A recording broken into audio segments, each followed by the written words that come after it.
Good evening and welcome to the We Arise show. I'm your host, Brett C. Collins. How's everybody doing on this beautiful Sunday? I've been reading the chat. I see over here on Rumble, everybody's talking about the weather, no chemtrails. Yeah, I mean, no hurricanes. The temperature, let me know where you live. Let's hear the temperatures. At night, it's been cool. I think we woke up today, it was like 69 degrees, but of course it goes up to the 80s and then cools down at night. But I'm so looking forward to the fall and the winter. We get into November. Maybe it'll start dropping down into the 60s. That'll be great. That'll be fantastic at least. So yeah, so welcome in tonight. Tonight's show we're doing this Sunday sound bites. The last 2 weeks I didn't do it because there was all these things going on and I had other events that I had to attend to.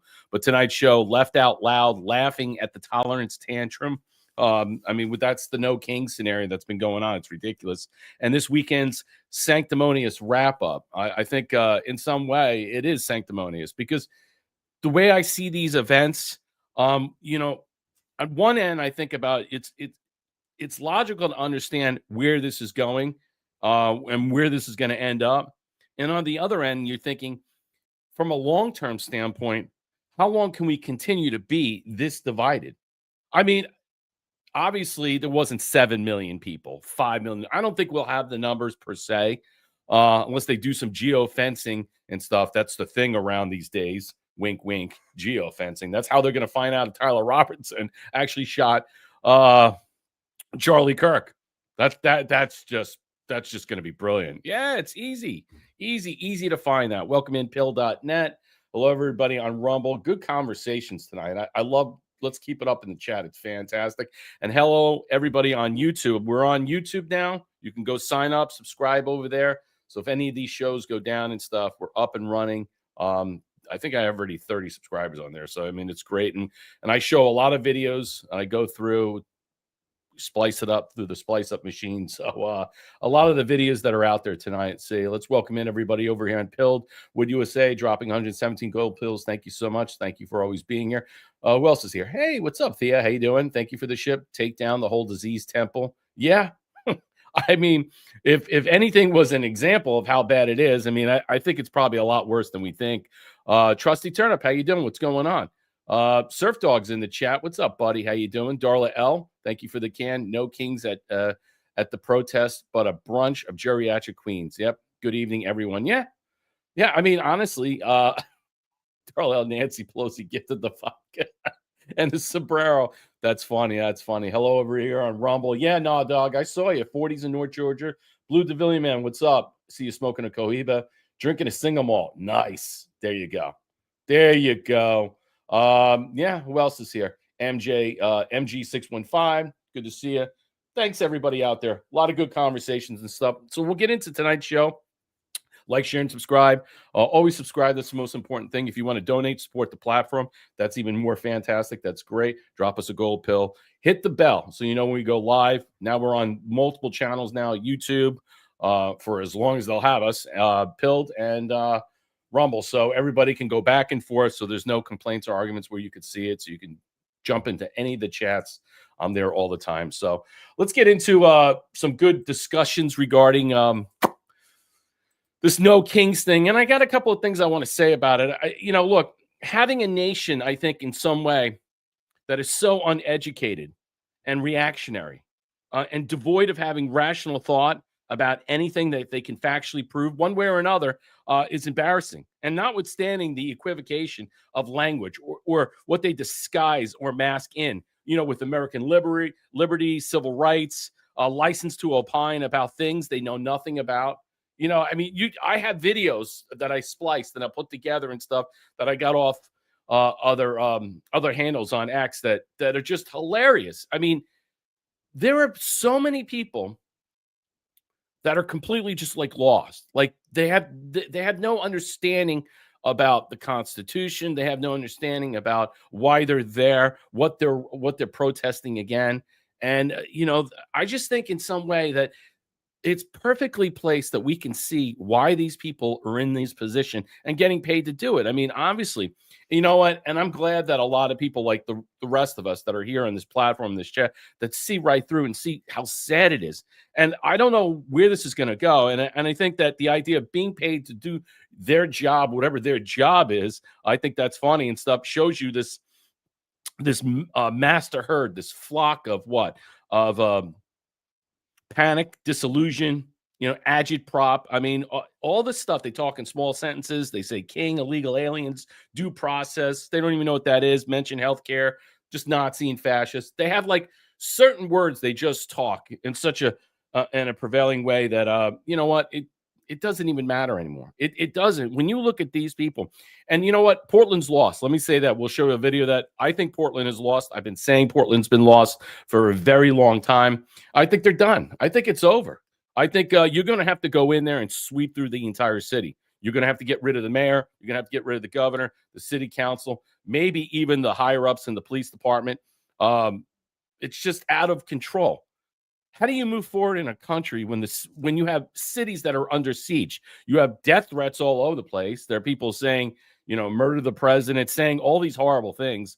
We found out that there's some type of tree line that was, we'll report on that from the Gateway Pundit about another possibility that was setting up to shooting President Trump. I mean, that they're reporting on Gateway Pundit, Fox News, and other people are reporting on that right near the Palm Beach airport.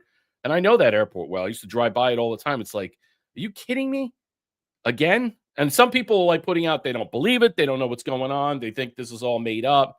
That, I don't know where this is going to lead. I really don't anymore and stuff. And I look at the future and I think, man, how are we going to get past this? I mean, these things are just going to pop up no matter what. And of course, it is your First Amendment right to protest. And you could see all these videos and stuff and how there are marshals in there that they call themselves marshaling. They're saying they're working with the police department, like in NYPD. And it's such bullcrap.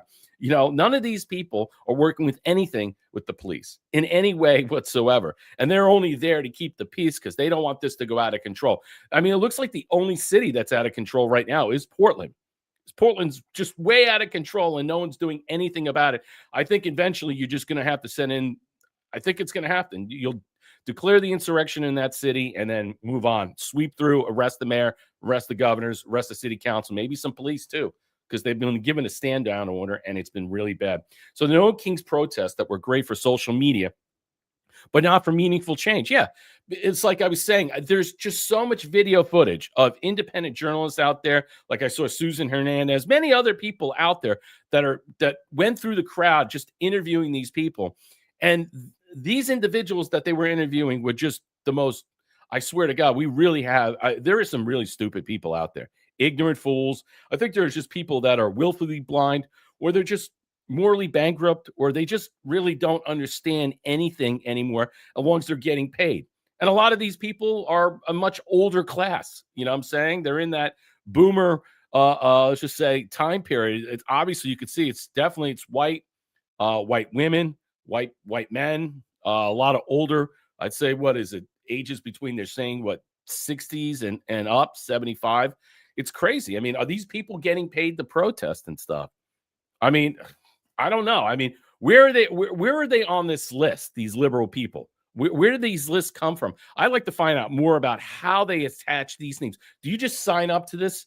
Is this like a website you sign up to and it's like, yeah, I just want to get the email blast so I can participate in this stuff? It's ridiculous. So Saturday saw the No Kings protests reported 7 million peaceful demonstrators around the nation. Well, that's a very good for organizers at attendance and growing, but this might also be a problem. Not because the marchers aren't sincere, they are. Not because moral clarity doesn't matter, it does, but because every protest that doesn't lead to organization might be worse than the protest at all. It gives the feeling of agency without fact of it. It lets us post, share, check the box marked, I did something, while the machinery of power keeps humming unbothered. This is excellent. This is the trap of protest in the age of the algorithm. This is an interesting conversation. I recommend everybody, I'll probably drop it in the chat. It's not that demonstrations are performative. All politics involves the performance, but the performance has become the point. The march happens, the signs get photographed, the videos go viral, and everyone goes home feeling like they participated in democracy. Meanwhile, nothing changes except your feed, which has already moved on. Trump figured out a long time ago before this dynamic had a name. It isn't an ideology, it's a social media hack. Interesting way of looking at it. It uses the same viral mechanics that fuel resistance, outrage, attention, emotional velocity. You don't need to silence the dissident when you can let it dissipate on its own. Every protest becomes a pressure valve, releasing energy that might otherwise build into something lasting. Yeah, I think so. I'm not going to go on too much about this. I thought this was a great article. Let me just drop this in the chat. Uh, I like the idea of how it's compared to an algorithm. I think there is. I noticed that Rumble's messing with their algorithm because I've noticed some changes in my show and stuff. So with the views and what have you, but I do believe there's something to it in some way, and I think that allowing this to go on, not interfering it, not making this violent in any way, going through the protest and having people, let's just put it this way, be interviewed. You could start to see, the separation, the divide and stuff. Yeah, people are blowing off steam, but that's not what's happening. That's not what's happening in Portland. It's not. Okay. Portland is under siege. There are other cities that are under siege, but look how quickly New York dispersed. Right around 1 o'clock, everything, they were all told it's time to go. And just like an algorithm that disappears, or, people are just like, all right, the chat is done or show is done, it's over. So, I mean, obviously it was timed perfectly. It was set up and then people dispersed. And then you look at in other cities, the same thing. It was the same thing. And I think there is something to this. I mean, very orchestrated. And you know what? I think it's for us to view. It's to really get people to look at how bad the situation is. When you really think about what people really think about our government, what they think about you and I, what they think about anybody that supports President Trump, the administration, and what they're doing and stuff. Overall, there's a feeling of what? Of despair with a lot of these people. They feel like they're losing something, but they're not really losing anything. They're being convinced they're losing something. And that's the thing. And just like an algorithm that this awesome Mediaite discussion has, I think that the idea that if it's being tampered with or messed with in some way, it will augment, it will change. Okay. And how will it change? Well, you'll get more views, you'll get less views, you'll get more of your stuff to go out on blast and others not. So I think in some way, a lot of people, need to look at this as as a simulated response for a period of time. Now, the last one was a couple of months ago, and it had, like they said, 5 million and stuff. I'd like to see the numbers. There's no fact checkers on this and stuff. I don't think we will be able to get the actual information out there. So let's just, stay, stay frosty about this, because look, you're not going to get the information really in real time and stuff. You're only going to see what the media put out. And we're going to cover how bad that was. Alita says, we are right. Brett, does Thomas know everyone's getting their YouTube post back again? Yeah, Thomas already got his back. He'll probably be starting up a channel soon, but he'll make that announcement. So I'll leave it at that. Let's see. Darla gifted the can. No people of color at their little sad rally either. They must have forgot to invite them. Yeah. Well, I mean, look, I don't know if we could tell what the media was showing in any way was, again, embellished, was fraudulent in some way. I mean, I don't know. I mean, I don't know how many people. I saw videos and stuff. I didn't watch TV to listen to these people at all. I mean, I was out. I was out doing stuff.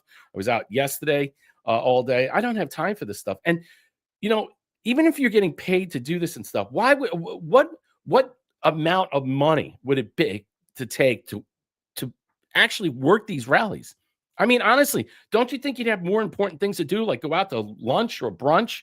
I mean, go bike riding. I mean, it's a beautiful day. You want to sit out there protesting, throwing things at people, spitting at people. Curious Cat gifted the cookie. Evening, everyone. Darlo gifted the can. I bet there's no hunting in that area. It's a sniper stand. Well, that's what was being reported, and we're going to cover that. And I think a lot of people need to discuss, is this real? Was this something they're looking at that's apparent that this was being set up? A lot of stuff that's happening. I'll play some music in the background. There's a lot of stuff that's happening.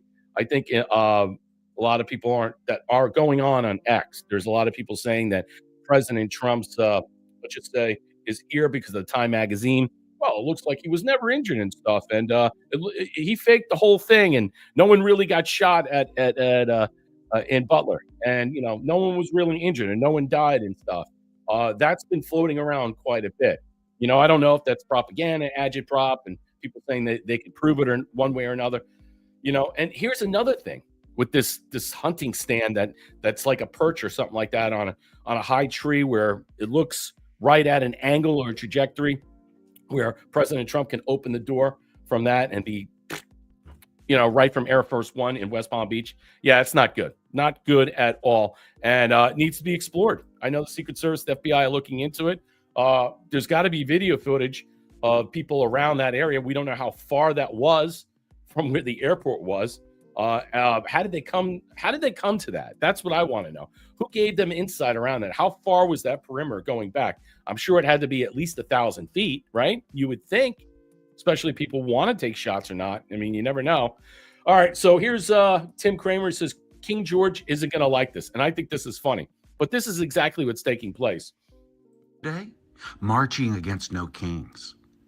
Yeah, we haven't had one of those since 1776, but that hasn't stopped the protests. They got to get out there and let you know that, King George, we don't want you around anymore. They're still marching against King George. What a bunch of fools. Might as well be marching against, no Santa Claus, no Easter Bunny, other things that don't exist. It's been 250 years, gang. I think we got this problem solved. But you do you. You're watching the Kramer Says Project. Yeah, I saw that in the chat. Blue Devilian Man. No black or brown people in the protests. Yes, very scarce in some way. It also, I think it's when you really, it's kind of telling kind of what's going on with the Voting Rights Act, with the idea that white Democrats won't vote for black candidates, and the whole discussion of what's taking place, and that there's the reason that they have to create all these secondary and tertiary districts and stuff, and basically expanding the voting rights and all these different things from these districts when they're saying white older Democrats or white won't vote for black candidates. That's what it reminds me of. And I wonder if there's a correlation to that. That's a good point. I mean, think about that. Is there? I mean, look, this goes off to the 1965, civil rights and stuff. We know what that did. We know how that changed everything in some way. But there's got to be something to it now, because it is odd. It's only a certain group of people that are there, that are white, that are women, that are older. I'd say ages anywhere from 60s and up. I mean, it's just, and there is a younger group of people there. You got the Trans Tifa there in Portland and all these other cities, but just across the board, it's just odd. It's strange. I mean, I don't know, how this works, how they get this email blast, how they get these text messages. I would quite interesting. I want to buy that book Andy talked about. He wrote a book on the Antifa and stuff. I want to see how much that's correlated. But who shows up at these rallies? I mean, obviously they're getting paid because you have nothing better to do. I know you're retired and stuff, but seriously, you have nothing better to do with your life but to protest. And then when you're asked a question, you have no idea what the protest is about. You have no idea why you're protesting President Trump, why you're attacking him. I mean, it's just so odd. I mean, honestly, why do people think that this is about illegal aliens when it is about illegal aliens? Because why? They don't have a Fourth or Fifth Amendment protection. It's a very small amount of scale. They're not citizens, okay? They do get some Fourth and Fifth protection, barely, all right? That's based, but it's not like they're not getting anything, all right? They do see a magistrate. They do get a lawyer in some way, but the executive orders are basically what? They're null and void. They're, you're in this country illegally. You broke the law and you got to go. And you're defending that? I mean, and then we see how many criminals and how many murderers are all over the place. We cover that the whole time. And I find it interesting that all these, white older people, all right, who look at this in some way, who claim we're the racists, we're the fascists, we're the Nazi and all this stuff, right? They're supporting people that are killing people that look like them, that are murdering younger women and children, just that look like them, not exactly like them, but I just find it odd. So obviously they're not really doing what they're supposed to be doing. They're actually covering them up. They're covering themselves up. They're making themselves look like bigger fools than they are. So you really want these people to stay in the country so they can murder, rob, kill, rape you, maybe your daughter, maybe your kids, or you don't care, or you probably don't have any. So 7 million no kings, let's play this, turnout is the biggest ever. Then why did the mainstream media fake the images? So here we are. If the mainstream media is to believe this weekend, this is like I said, the video, there was a video from 2017 in Boston that they showed that and said that this is a big claim. So if that's true, why there's so many examples of mainstream media using old or manipulated footage in their coverage? Maybe, like so much else, the mainstream media is focused on propping up an agenda rather than simply reporting the facts as they really are. What a shocker there. The dead giveaway usually shows up in a delivery, not selling, but overselling. Check out the 36-second clip from CNN with the reporter so excited to hype up the size of the DC crowd. This is great. Well, Frederica, this program of speakers just ended a short time ago. I can tell you that the crowd is thinning out here. People have started to leave. But, boy, it was jam-packed here just a few minutes ago when the program of speakers was still going on. You had Senator Bernie Sanders, who just wrapped up to a rousing round of applause. Senator Chris Murphy spoke. Bill Nye, the science guy, spoke. The crowds are thin, but they're not gone yet. I mean, there was just tens of thousands of people packed into a relatively small space here on Pennsylvania Avenue, and they were pressing forward as they arrived, really to pack into a very, very tight space. Bill Nye, the science guy. I call him Bill Nye, the science deny guy. I watched him on, I remember he was on CNN, and it was back in the late 90s, and we were talking about UFOs and stuff, and he was like denying everything and stuff. It was hilarious, and they were making fun of him because he was calling these things swamp.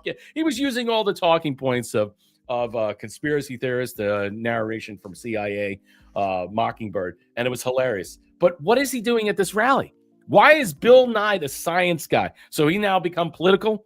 I mean, seriously, it's unbelievable. And like, who wants to go and listen to that guy or Bernie Sanders? Oh, yeah, let's get some free stuff.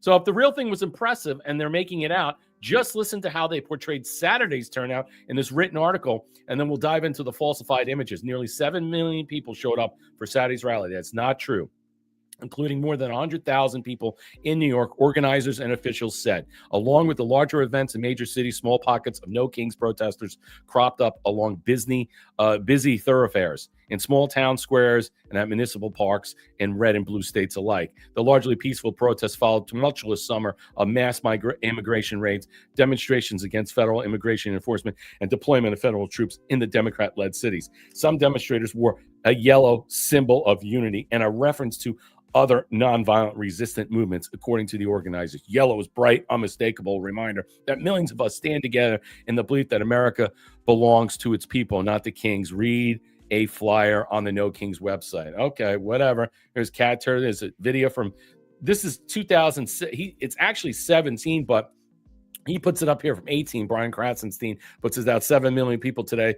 And this was, I guess, in Boston, but that was back that 18 or 17. So I'm not going to play that. Shout out as our mainstream media declared the No Kings protest the biggest in American history, but MSNBC embarrassed itself by showing old footage. So they're not alone. Many other channels did the same thing. Holy shit, they faked the pictures. A No Kings protest. Say the video comes from a Boston protest. There you go.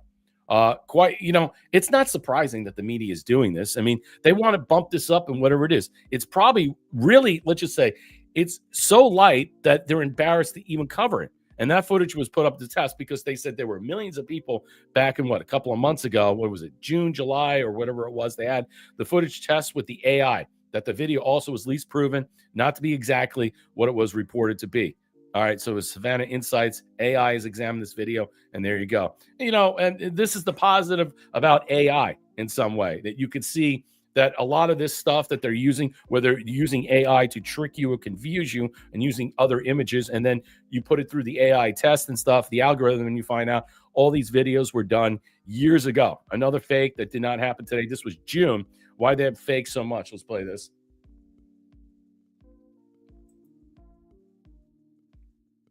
There's no sound on it, but it's just showing the kind of turnout in PA. Makes me really question the validity of the election and what have you.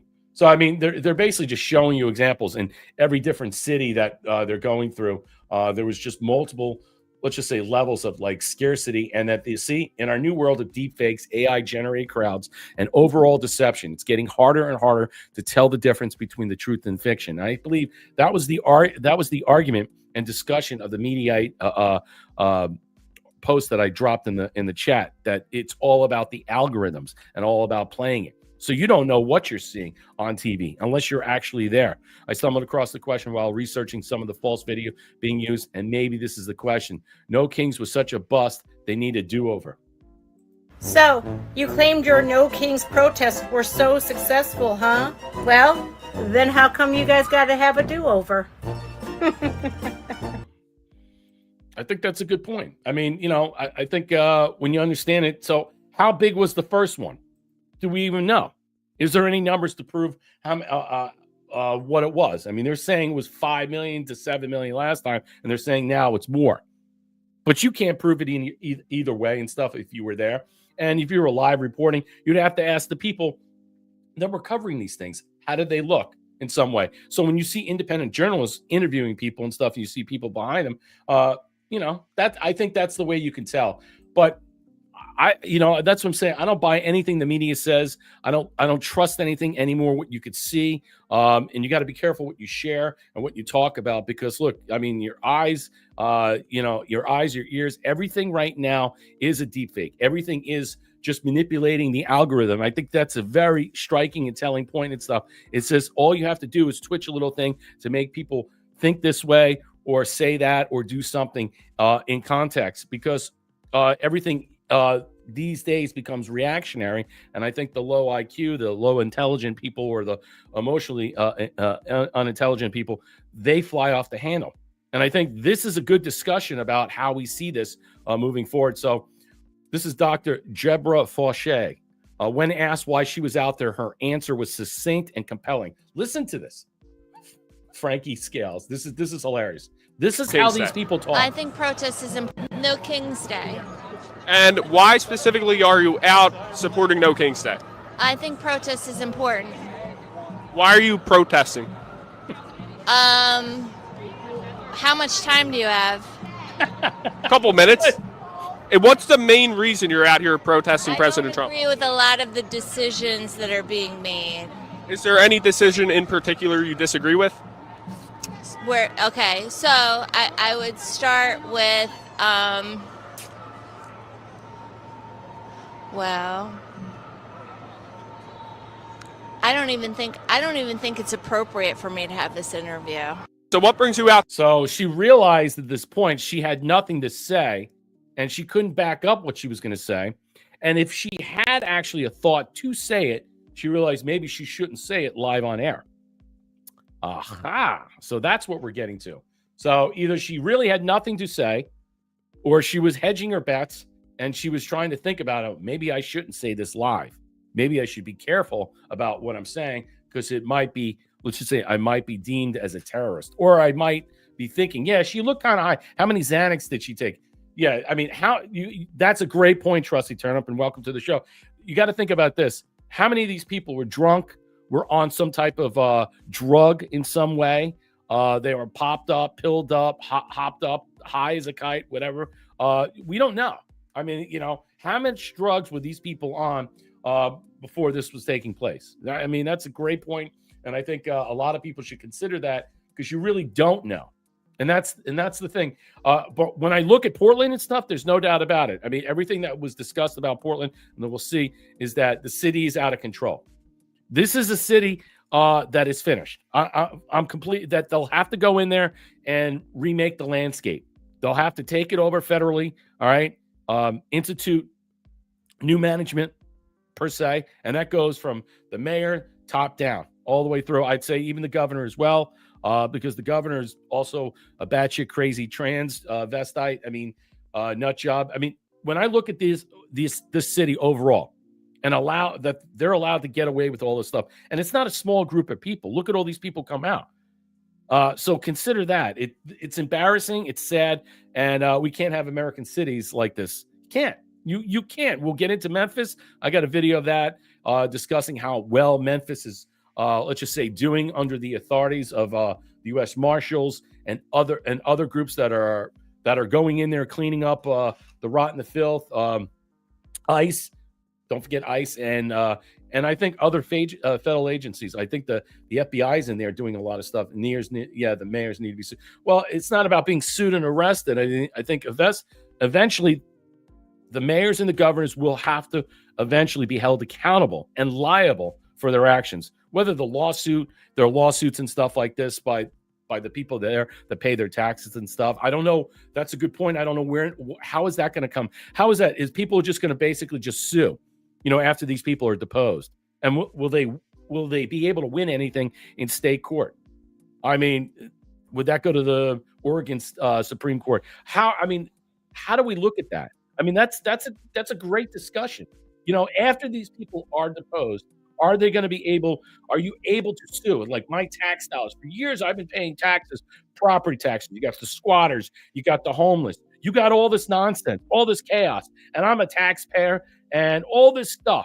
All right. And think about if you own property and your property went down in market value because of all this stuff. You couldn't sell your home. It was vandalized or burglarized. Think about all the businesses that have been shuttered. Think about the businesses that put up all the actual the planks and the boards and stuff to cover up, and they just leave it up because they know at night it's a freaking circus. It's a carnival.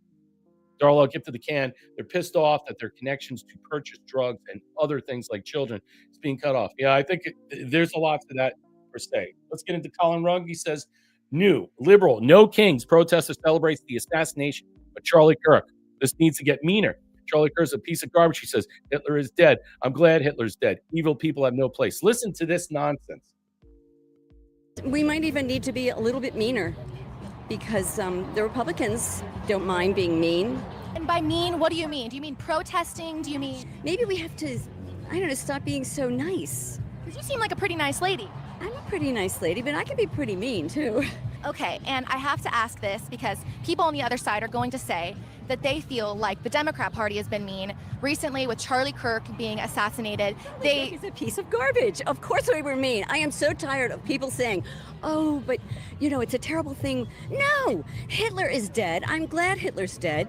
Evil people have no place in my world. He was a hateful human being. It was disgusting, the things that he said and did. I don't have time for that. I'm sorry. I have to point my energy in other directions. I don't know anything that Charlie Kirk said that was hateful. Okay. Maybe they didn't like what he was saying, but he never said anything hateful. I mean, they're the ones who had this derisive attitude that they applaud his death. It's absolutely disgusting that they applaud his death and they say and they compare him to Hitler. These are their small little minds of talking points. That's it. That's all they can, let's just say, string along like some rows of popcorn on a string that they're going to put around a Christmas tree, a fake tree, or what have you. These people are sick. They really are. And you know what? There's no point of talking with this. Oh, I could be really mean. I could be really mean. Yeah, obviously. I think the other lady that we showed in the other video realized maybe she didn't want to be on camera saying the things like this broad did. Senor Polo, gift to the can, call these people out and dox them. Yeah, I think that's what's happening. I'll gift to the can. The funniest thing I saw posted was nasty pig Pelosi trying to tear a burger into. Laugh out loud. Oh, I didn't see that. Thea gifted the cookie, jam-packed. Darla gifted the can. They won't celebrate the 4th of July, but are protesting no kings. Meanwhile, half of Congress has been in power for decades, longer than most of these real kings ever. Yeah, 40 or 50 years. That's the irony of that, Darla. That's an excellent point. Is that these people are so blinded by their vitriol, their hatred of anything that they say, because they are being forced or led astray into this narrative, this algorithm that is twitching them, is moving them, jolting them, that they can't even see what's right before their eyes. And right before that, you have senators and congressmen that have been there 40, 50 years, okay? Almost half a century. It's insane that they've been there for so long, and they're the ones who've screwed up everything. They're the ones who've been bought off and paid off, and they've skirted the system, skated the system, and fleeced the system, all right? And yet, they're part of that. Whether they realize it or not, it doesn't matter. Sean Joe gifted the cookie, gifted another cookie. Darla gifted the can. No people of color at that's little sad rally either. They must have forgot to invite them. Yeah, and again, like I said over here, that other people, Blue DeVillian man was saying, no doubt about it. There is something connected there. There is this white, older Democrat or left world that will not vote for black people, will not support white. And there is a group that is paying them, supporting these people, giving them $7-8 million. We don't know if it's coming from what NGO per se. I mean, there's multiple NGOs that are paying these people out, $500 to be there per person. I mean, obviously the numbers have gone down, but that's what you're getting paid. You're getting paid $500 to show up. You notice how, like, when they go into these groups and stuff, they all take pictures of each other. Notice I have videos of that. I was looking at it thinking, why are they all taking pictures? So they can verify who gets paid and who doesn't get paid. I think that's an interesting, let's just say, little tell that they give away. Here's another thing I want to get into right now. So this is a video. This came from Twitchy. Caught on video. This is the Chicago teacher that mocks Charlie Kirk's death, proves public schools are a dumpster fire. So this is another person, okay, in a video that's going like this into her neck. At first, the people online were making snarky jokes about the possibility of Chicago No Kings protester who was mocking the death of Charlie Kirk, another disgusting human being. It would turn out to be a public school teacher. Well, there's no surprise there. No surprise there. So this fat bastard of a pig of a woman, okay, who probably no one wants to sleep with, no one wants to marry, and your kids are being taught from this broad, okay, all right, in this viral video, Charlie Kirk's assassination is a Chicago public school teacher, according to the individual who posted the original. This woman is mocking his death.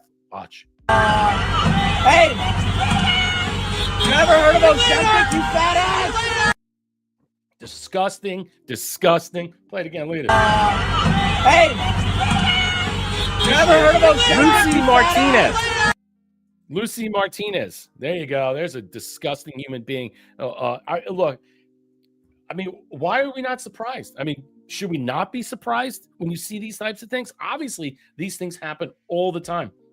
And I think that you'll probably find out more and more who these people are by being doxxed in a lot of ways, and find out, yeah, they work for the post service, you know, the USPS, or they're federal employees, or they work for the city hall, or they work for the police department. They do a ton of stuff. There's no doubt about it. They're embedded everywhere. And when you find out who these people are and you call them out, they should be fired. That person should be fired because of her behavior and stuff. And if you're going to go to a protest and stuff and say these things and hold up these signs, you should be held accountable. I know the word accountability is all over the place, because we can't say retribution or restitution or revenge or comeuppance and all these other things. It's really about accountability. Well, accountability goes a long way. Okay. I mean, just because they indicted 3 people, James Comey, Letitia James, and John Bolton, it does not necessarily mean, as I said on Friday, that you're going to be able to get a conviction on any of them. Okay. And if you are, well, good luck. That's great. That's fantastic. But I think this is what I was saying. They're testing the waters to see how far they're willing to move in this matter. All right. Is it just show? I mean, because if you just indict these people and these liberal, just say courts and the judges and, the jury in these areas, whether it's Virginia or Maryland, basically, hey, no problem. Let's just, sign him away and that's it. I just think that it's just a waste of time. Or is it a show trial? I don't know. So here's a Trump post that's bizarre. It's an AI video in which he airdrops feces on No Kings protests. So you got a lot of deep fakes that are all over the place that are hilarious and stuff. This was fantastic. Here it is. It says, in the stunning 19-second clip, the President Don in a king's crown is seen flying a fighter jet to the tune of Danger Zone in the iconic song from the soundtrack Top Gun. The video then pans out, shows the plane, which has the word King Trump written on its side, dropping massive amounts of excrement on a target, which quickly reveals itself to be New York City. Now, there are people that are upset about this. What a shocker, but watch this. They find this is insulting. Oh, wait. Why is this not playing here? Oh, man, hold on. Damn. Should be able to play. Hold on. I wonder why it's not playing. Okay, let's see if it does. Maybe because it was Truth Social. Oh, that's too bad. I don't know why. Let's see. No, it's not going to play. Well, that's unfortunate. Well, anyway, I'll go back to it. So I don't know why it's not playing. It won't let me play it, but that's just sad. But anyway, the point of this video, it's like a video of him flying an F-16, and it's like just dropping bombs of shit all over these people. And I think it was hilarious. And a lot of people were really upset about this. I'll drop this in the post and stuff. This was a really good thing. And Harry Sisson, that one kid that, Harry Sisson, can a reporter ask Trump why he posted an AI video of himself dropping poop on me from a fighter jet? That would be great. Here, I'll drop this in thing. Read the article. It's funny. I didn't want to take a video from other people and stuff. I wanted to give context because the articles are great. I mean, there's some really good articles out there tonight that are just so funny. Here, I dropped in the chat. You can watch it on your own. So, so that's it. Sorry I didn't play, but it's, I guess for some reason, it only played on my end, but it wouldn't play here. I don't know why that is, but these are the things you deal with all the time. All right, moving forward and stuff. All right, got a lot more. Now, this is hilarious and stuff because a lot of people are commenting in this matter. I see it all over X, all right? And there are layers and layers of discussion that are all over the place.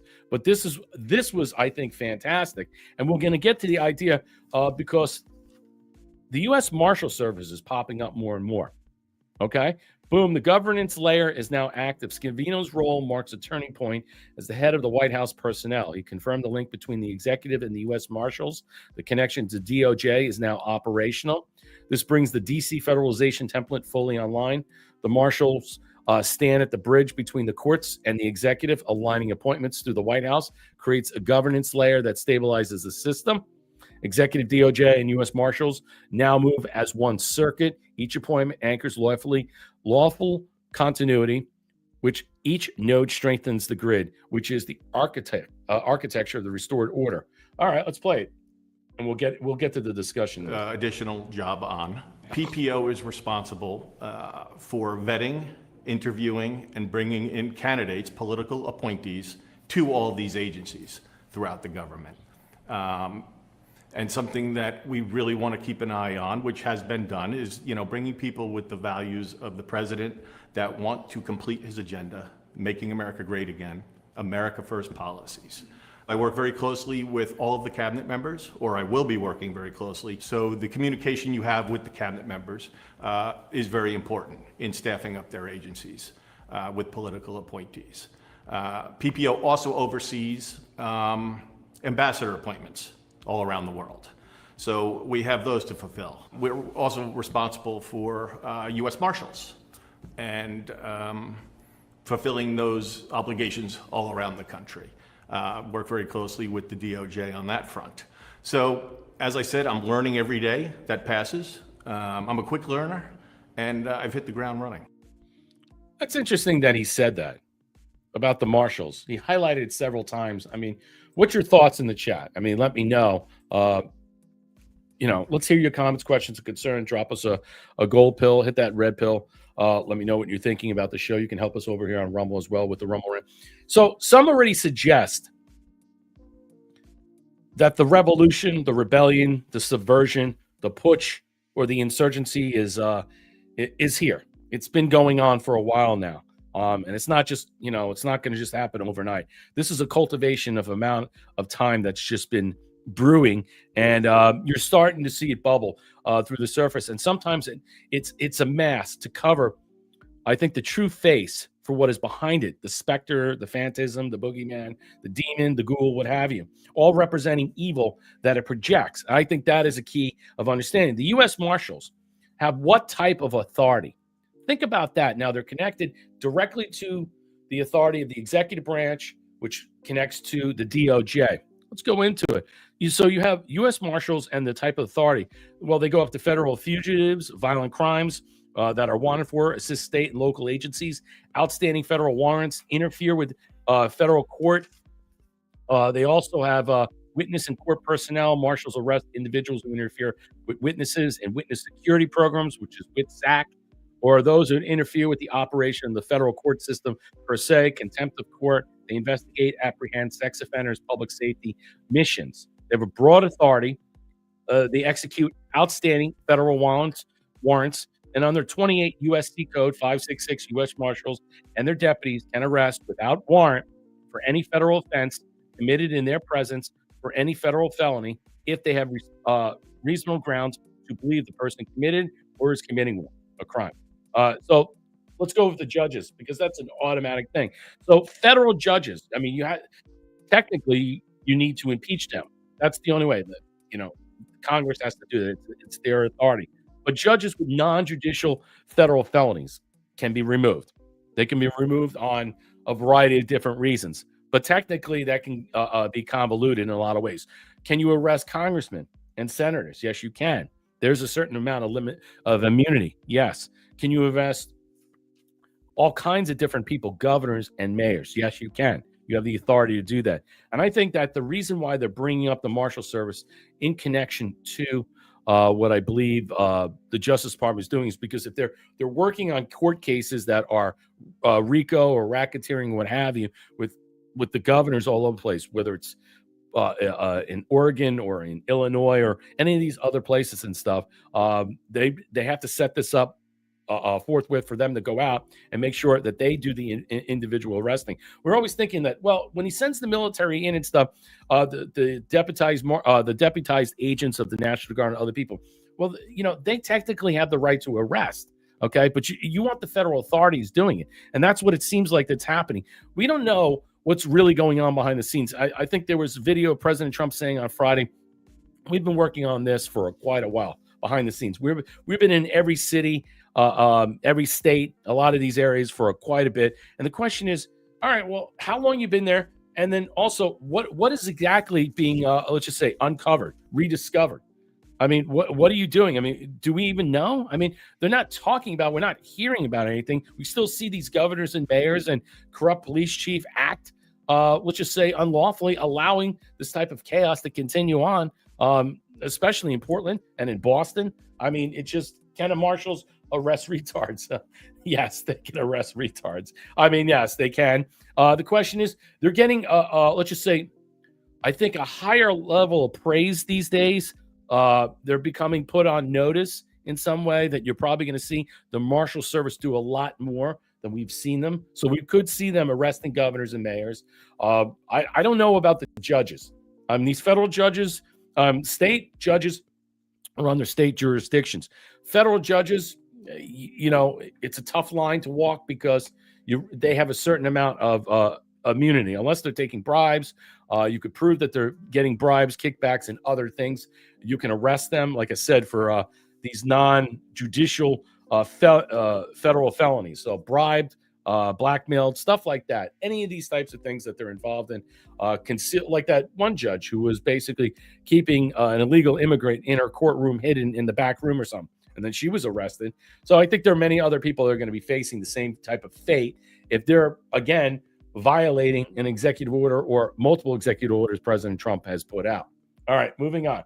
And I thought that was an interesting conversation that he was saying. I think he was letting us know that with the marshals that are coming online with the direct link to the executive branch and the DOJ, you'll see the executive orders, or you'll see whatever without warrants or with warrants that they'll be going out arresting people. So, we'll wait and see on that one. I'm looking forward to seeing the governor and the mayor of Portland arrested, obviously, and maybe even San Francisco, maybe even California.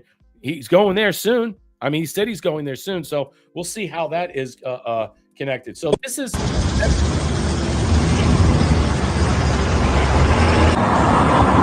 some little scary videos of this. Keep your hands up. There's nothing in your hands. All good. You guys be safe. Thanks. All right. Lock them up. There's been over 380 arrests made in Memphis, Tennessee in just a little bit over a week. I had to walk to the store. Y'all got me a bag of ice. I ain't walked to the store in about 20 years. Boy, I tell you what, Memphis is a madhouse. The National Guard's done made 300 arrests, done taken 300 criminals off the street, and found like 9 missing children. Ever since 12 and Trump done came to Memphis, I ain't heard no gunshots at night. For the first time in 5 years, my kids have been able to play in the backyard and be able to do it comfortably. When the sis in Memphis says she's grateful because the last 2 weeks it's been quiet, it's been peaceful, her kids have been able to play, and y'all have a problem with that, it's becoming real clear who the enemy is. It just really is astonishing how many people are thanking the National Guard for coming in and cleaning up their city, Memphis. Let's take I think this is extraordinary because you see a majority of black people, and Memphis is a highly black population in there, and they're the ones thanking the military for coming in, the National Guard, thanking President Trump for cleaning up their cities. I believe they found 4,200 children, rescued 4,200 children, not this in this recent operation that's been going on. This is extraordinary.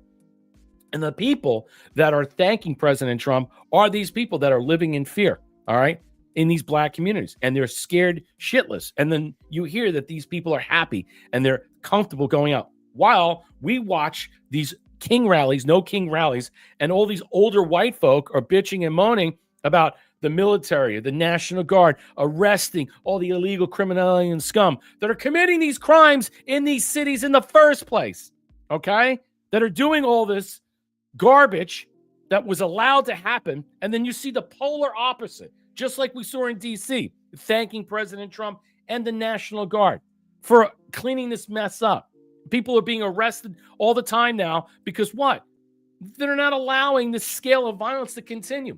And people that were probably living in fear, their children were living in fear, they were living in fear. You couldn't walk to the store. Think about the people that live near that ICE building in Portland. And you see people being what? Interviewed and discussed. They're like, we can't go anywhere. We can't do anything. We can't sleep. They got kids. It's chaotic. Yes. When do the lawsuits happen? When are you going to be able to sue the city for allowing this? It's not peaceful when, right next door you're hearing bombs go off and all this chaos. It's not. It's sad. What do you think it does to property taxes and, and home loans and stuff? Why do you think Portland allows all the homeless to live all over these places and the market value and the shit? Who wants to live there? I mean, it's just sad that, when you look at how each of these states that were run by Democrats, run into the ground by Democrats. Look, you got a Democrat mayor right now who's, I think, in Memphis will be reelected because he went along with it. He was bitching and moaning, but you got a Republican governor in Tennessee, and they're working, let's clean this up. Because you make money off of crime. You make money off of crime. There's so much money to be made on crime that no one realizes how big of a, let's just say, gambit is. Pritzker winning $1.4 million at a blackjack table. You buy that? His wife, what? On his tax returns, $13.9 million they made. Yeah, all right, he's a billionaire. I get it. He comes from a billionaire family and stuff. But you're going to tell me that 1.4, oh, yeah, he easily won it. Let's prove it. Can you prove it? Can the casino prove it? You're supposed to get all this letters and this information. When you get a check and stuff, can you prove that you won it from a casino? What was that casino again? I didn't hear a name. So, I mean, come on. Stop. I mean, obviously that was a payoff. And what was that payoff? To hold the line against President Trump, to push back in this matter. Obviously, how much more money do you need?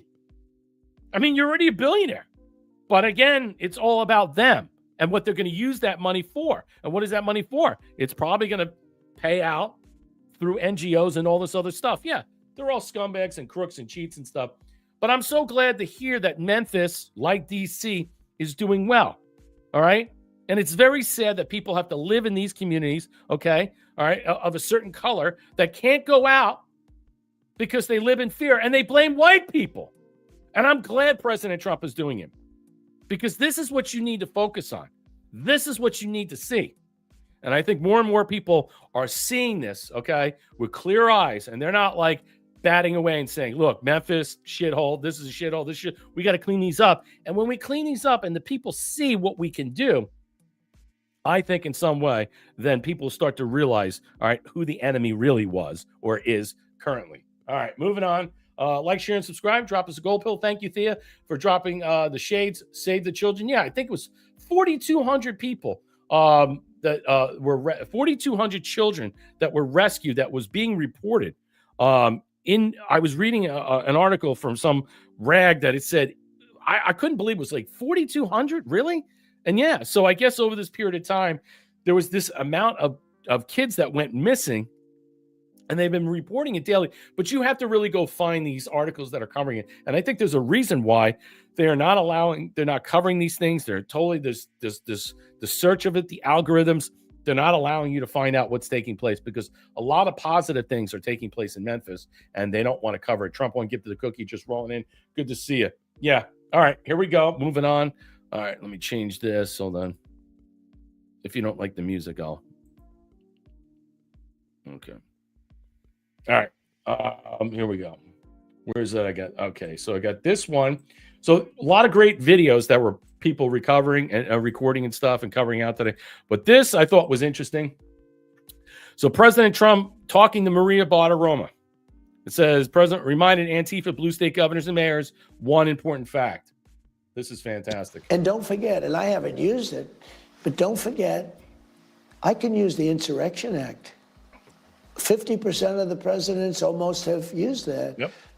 And that's unquestioned power. I choose not to. I'd rather do this. But I'm met constantly by fake politicians that think that it's not like a part of the radical left movement to have safety. These cities have to be safe.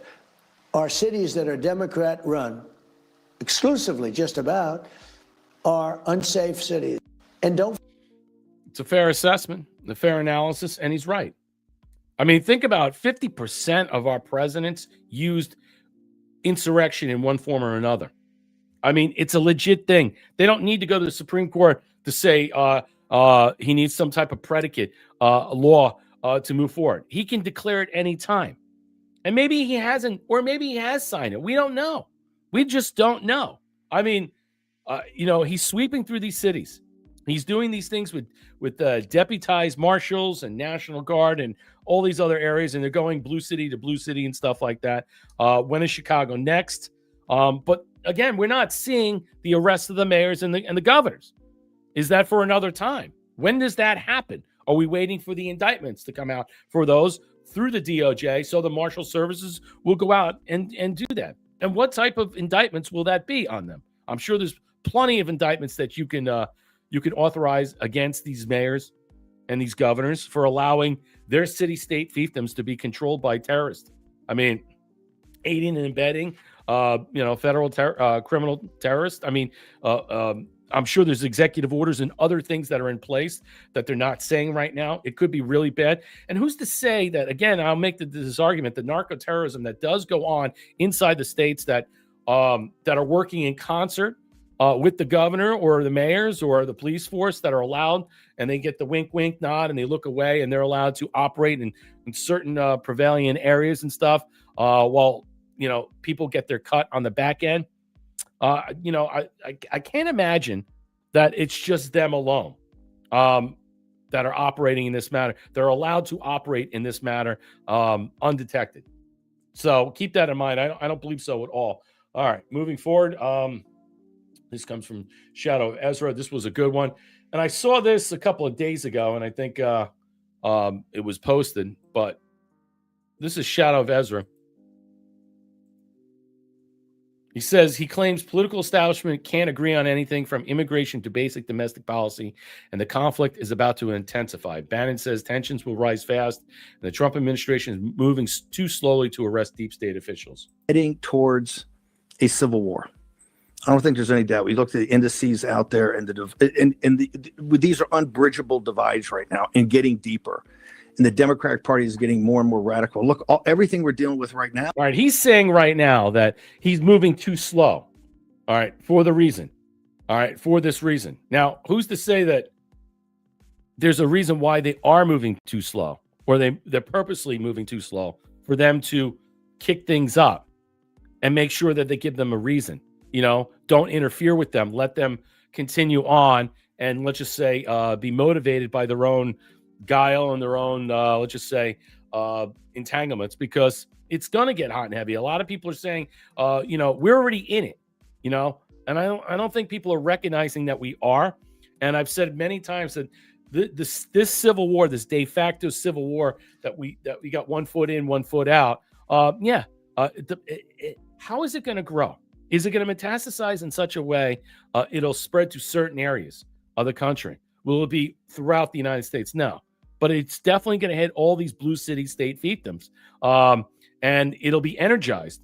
And I think with the No Kings support and how the media covers this in some way, this is just stoking the flames. Unless this has already been done and we don't see it, why would you go on to Tucker's show and say, well, President Trump is moving too slow in some way? Well, it appears to be. It doesn't necessarily mean it is. And I agree. Why aren't we arresting the governors? Why aren't we arresting the mayors, especially in Portland? How about just the mayor in Portland? The police. I mean, you had Department of Homeland Secretary basically go out there and let them know, hey, if you don't get this under order, we're going to come in there and arrest you. Arrest your city council. Arrest the mayor. Here we go. Is about illegal aliens, whether it's they want to spend $1 trillion on their health care, whether they're demanding a census that counts them for congressional races and for electoral college, whether it's the mass deportations that we're trying to get done in Portland, Chicago, Los Angeles. Everything's, if they don't have illegal aliens, if they don't have a foreign entity in here and folks in here, they don't have there's no way for them to put together the votes. They love democracy, but it's just the math doesn't work. You saw the Supreme Court today. You see these redistricting fights, and the redistricting fights are kind of like the kids in this chat room. If we had enough stones and urgency and maximalization strategy, the 21 would already be up on the table, right? We'd be now executing how you do it. We have to do a whole fight about that. So the establishment, because they come up in this paradigm where the established order controls everything, and they want to be part of the established order. And we see that we got here, we've gotten here over 40 or 50 years, and we've won enough times as Republicans, the House, the Senate, the presidency. The country's basically on a cliff of an abyss. And if it hadn't been for Trump, with all his imperfections, the country would be over. So it's just going to get worse. We're going to always have, like this thing in Kansas, where they're going to throw, people under the bus immediately and cower and be supplicants and ask for forgiveness for people who are not worthy of us asking for forgiveness. And the fight is going to get more intense. The left is going to get more radical. They're going to go up more the escalatory ladder. Look, Mangini's a hero to them. You got to face and Mondami. He's a Marxist jihadist that's going to win, I don't know, by 15 points or so in New York City. Sadiq Khan. Everything they have is even more radical than you can anticipate. It's getting worse every day. They're not being resolved. There's nothing, and it's really nothing to debate. We have this chasm, and to me, it's the issue I have is that the Trump administration and Pam Bondi and the crew are not moving quickly enough. They had a thing today in the Oval, which was great, about stopping, violence in the streets. That's great, and I appreciate that. But we have to focus on the deep state. We have to focus on taking this apparatus. We only have a short window of time, I think, to be able to do this, and we're not prioritizing it, and we're not hiring enough U.S. attorneys to focus on it, and we're not getting that. If we don't get that done, these statistics we're putting out and the great job at Cash and people and Dan Bon Jr. are doing about arresting bad guys is not going to matter, because you're going to have more bad guys later invited back in by these people. So now it's time. Okay. I mean, what do you think about it? I mean, is President Trump and his administration moving too slowly? I mean, should we see more arrests right now? I mean, what's your thoughts out there? I mean, should we see more arrests out there from the deep state characters? All these people, we don't know what deals have been made, if any, in some way. We don't know who's next. We presume a great deal about who's next and who's not. But I think in some way, how fastidious, as Bannon had put it, do we need to be? I mean, I agree with them to a certain point that why aren't we arresting these mayors, okay, or the chief of police? Why aren't we doing that in L.A.? Why aren't we doing that in Portland? I mean, in Chicago, clearly. I know timing is everything, but, on whose timetable? Obviously not ours. But you know what? Yeah, we can't be complacent either. I agree. But you know, the other thing that you need to look at, all right, it's not being complacent or being patient and stuff. You know, optics are everything. All right. And again, you can't be lured in by all the deep fakes and all the stuff that we just saw with this fake protest and stuff. You know what I'm saying? Where they had 5 million, 7 million. They did not. And the media covered that up. I'd like to know what it was, though. But look, I think at this point, everybody knows we're in a de facto state of civil war. We are. We're in a civil war with the deep state. We're in a civil war with the governors and mayors of these sanctuary city fiefdoms that are basically holding this, I think, this country captive in a lot of different ways. And you're seeing the divide. You know, you're seeing the divide. People are waking up to the idea we don't want illegal criminal aliens in our country. Period. We don't want to give them fucking health care. All right. And we're going to go on to other subjects too, because we're going to talk about the ideas that you got birthright citizenship, which that's coming up into the Supreme Court in November. That's going to be a massive case. So if they, which is basically the 14th Amendment, Section 3, if we get to that, man, and we could change that, start kicking all these people out, you could deny 150,000 illegals a year from what? From being citizens that shouldn't be here because they denied from the natural rights? Yeah. Look at, what is it, Australia?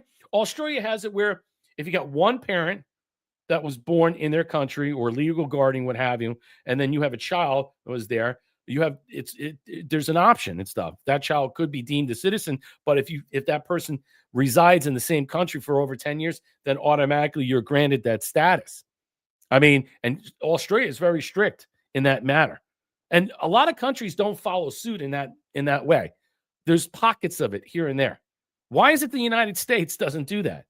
I mean, we've grown to the idea it's, well, you know, if you had a parent and stuff, one parent it's okay to have, and then or both, or you come over here and you're from Canada and you move to the United States and then you have a child. I mean, these anchor baby things that are just spinning out of control. It's something that needs to be addressed. I think that people are just pushing that in the back while all the rest are going on. And that this is something that's going to be really big. Think about the people that are in our government that are anchor babies, that weren't born here per se, that were brought over here. Maybe their parents weren't born here.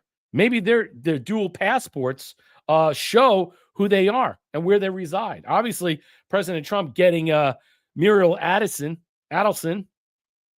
on blast in Israel by showcasing that her loyalty and fealty is with Israel for the dual passports.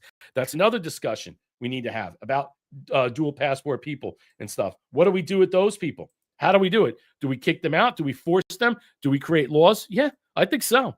Swear allegiance to one flag. Okay. And if you can't swear allegiance to this country, then you got to go. I think that's the bottom line. Isn't that what our citizenship is based upon? Exclusive yesterday in Chicago. On the perimeter of No Kings rally, an activist speaking in front of Progressive Labor Party sign exclaims, "You got to grab a gun. We got to turn around the guns on this fascist system. These ICE agents got to get shot and wiped out." Wow. The same machinery. Here we go. Turn around the guns on this fascist system. These ICE agents got to get shot and wiped out. The state machinery that's a full display right there has to get wiped out. You got to grab a... Wow. Saying it's I mean, honestly, we're already seeing it with the Trans-Tifa army and all these other illegals and all this other stuff. But then you start getting what you're seeing with Antifa. What happens if Antifa starts rolling up to ICE facilities in Portland or in Chicago and start shooting? And they return fire. Look out. It's going to be a media splendor. I mean, honestly, it's going to be a media splendor. They'll spin it in some way. They started it. They shot them and stuff. They opened fire and stuff. It's just, you know what it is? It's eye-popping to think that we haven't reached that moment yet. That since all this stuff that's been going on in Portland for how long? I mean, this has been going on for years over there. But it's escalating. It goes up and down, and it gets worse. And it's just surprising to me that you haven't seen that level of violence where they're repelling borders and shooting at ICE or these detention centers or at police. Because I can tell you right now, Man, it's going to be brutal.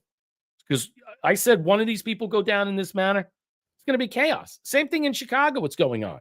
That's why they have the state police there helping out the ICE facility. And it's not doing anything. It's not like they push back the lines. They make sure that they can keep the lines segregated and make sure that these people can't cross over and stuff, and they still violate, and they're arresting people every day.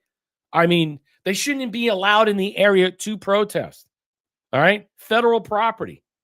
I mean, I see people say, this is my property. This is my land. I pay federal tax dollars. So what? You can detain people illegally. This is my property.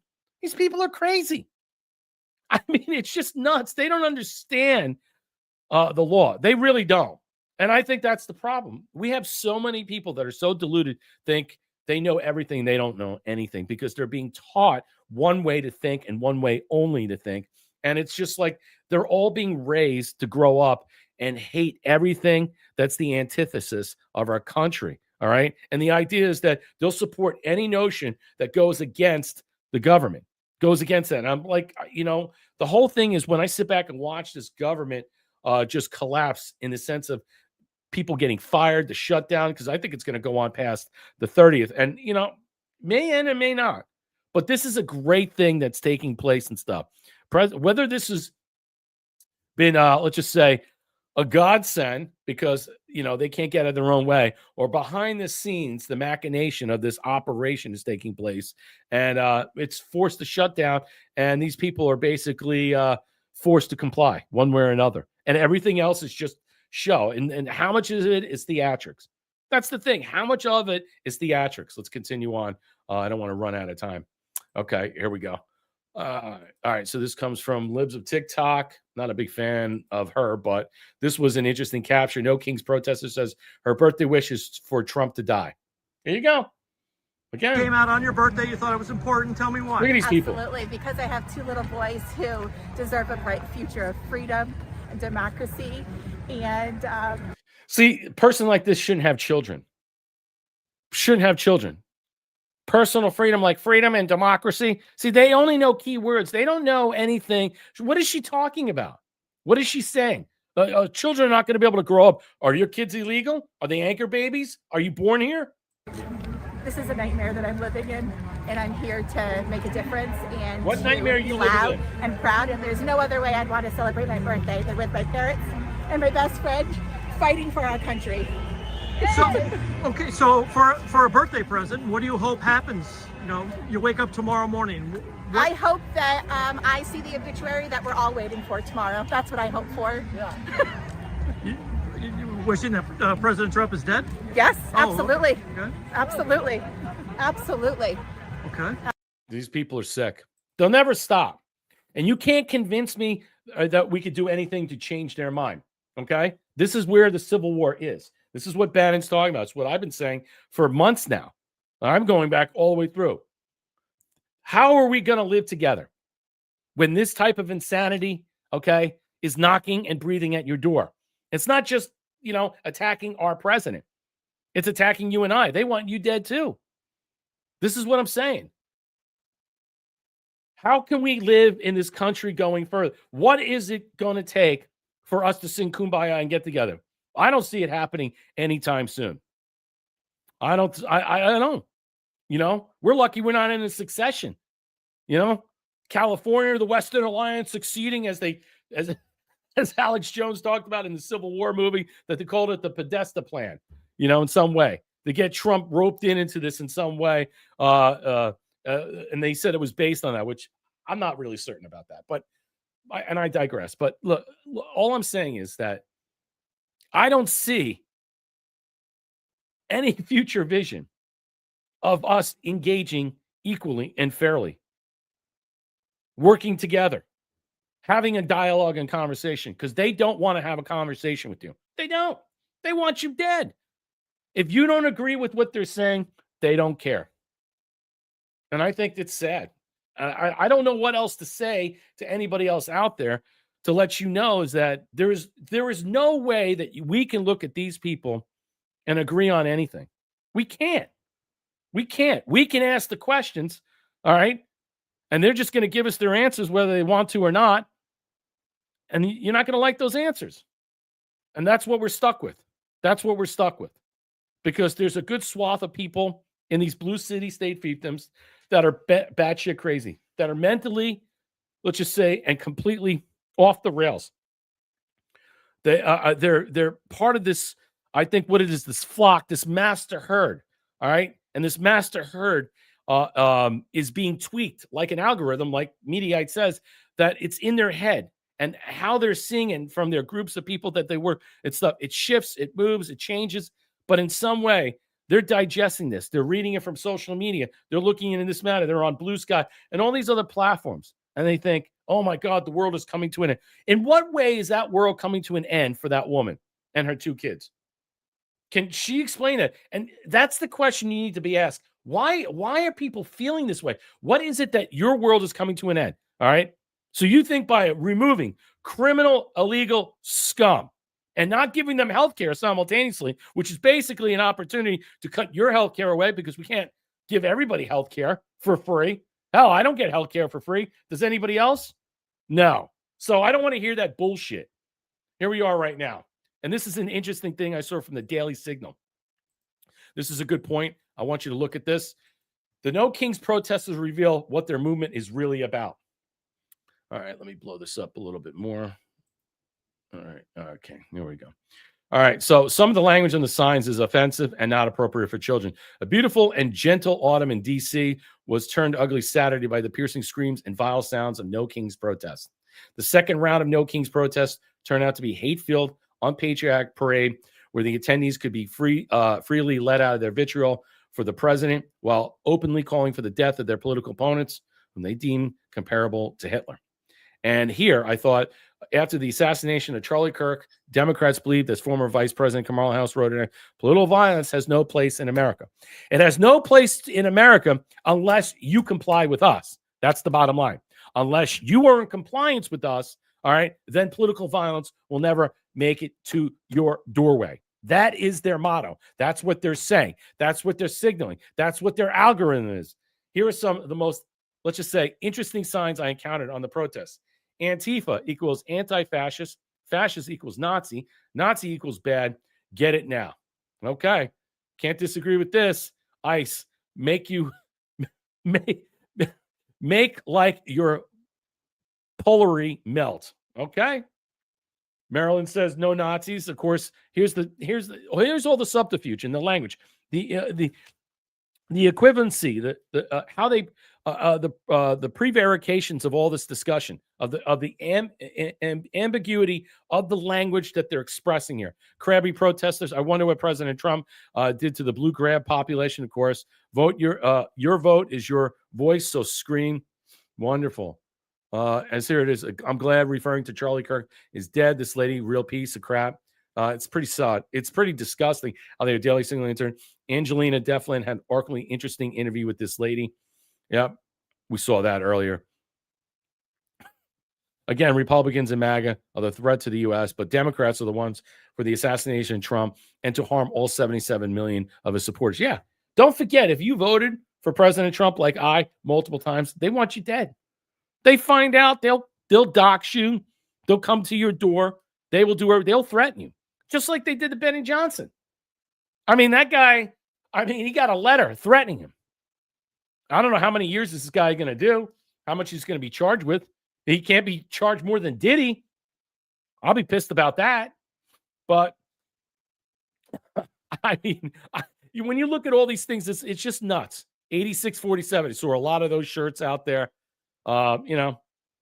Same shit, different hat. Nah, see, you wear those hats. Look at these people dressed up like this. It's a joke. Epstein. Here comes the plushie squad. Look at these people. These people are crazy. Pinata and Donald, we hit back. Okay.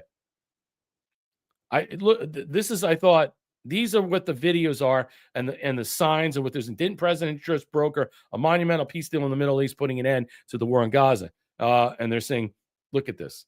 Trump POTUS for life, blah, blah, blah. 2028. No. Look. All right. I wanted you to see that and stuff. And yes, he did. But now we know, according to Matt Gaetz, has been all over X saying that Bibi Netanyahu is trying to sabotage or in some way subvert and impair the peace deal with Hamas. Obviously, I wonder why that is, but don't be a shocker. It's because you're not allowed to know about October 7th and many other things that were fake, phony, and fraudulent.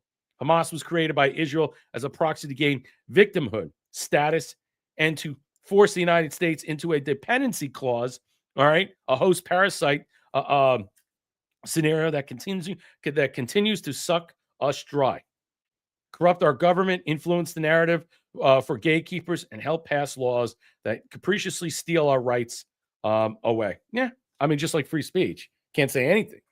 All right, you get attacked. Can't say anything. And Matt Gaetz is saying Trump knows this for certain, and this is going on right now, and it's not looking good for what's taking place after he spent that time there trying to make peace in that region, and now it's being undone. Pretty sad, pretty disgusting. All right, moving forward here. I got a couple more things because I want to get some time. So I want to show you Portland and stuff. Before I show you Portland, like, share, and subscribe. Drop us a gold pill. Comments, questions, and concerns. Always subscribe to the channel. Hit the bell so when we go live, same thing over here on Rumble. You could do the same thing if you want to support the platform. Drop us a Rumble. Let's hear your comments, questions, and concerns. Moving forward, this comes from Project Constitution. Portland explodes into a full-blown war zone. I mean, this is unbelievable that this is allowed to take place. Federal agents and ICE battle Antifa rioters in a chaos clash, tear gas chokes everyone in clouds of CS gas of America. It's 2020 all over again, but worse. Downtown Portland is a straight-up apocalypse. Look at this. Look at this. Look at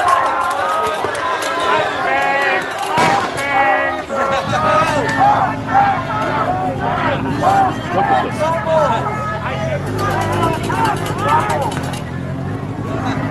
Okay, you stay away from that smoke. I'm telling you what you're going to see in these types of crowds that are going to gain a lot more people. And as they continue to gain more and more people, you're going to have people in the crowd at night with weapons shooting at ICE officers that are standing at federal agents right there. And this chaos, and you're going to start to see it's going to get ugly. It's going to get ugly. It's the next level that it goes to. But look at this. How could you live here? Think about the people that live in the area downtown that are hearing this process on a deal. I'd be losing my mind. I get the fuck out. This is unbelievable. Yeah, bigger than no King's Rally. Every day is Halloween. Every day is Halloween. Falling back on that falling right into line.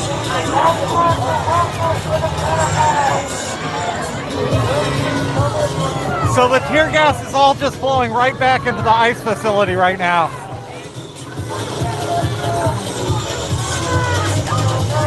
Where's this music coming from? They're playing all this dance music, electronic music.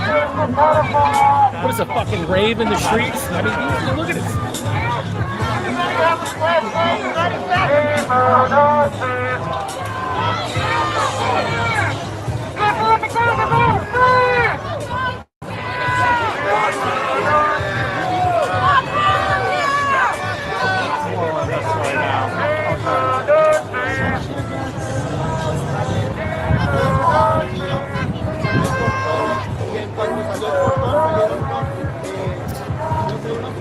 It's absolutely sad. It's pathetic.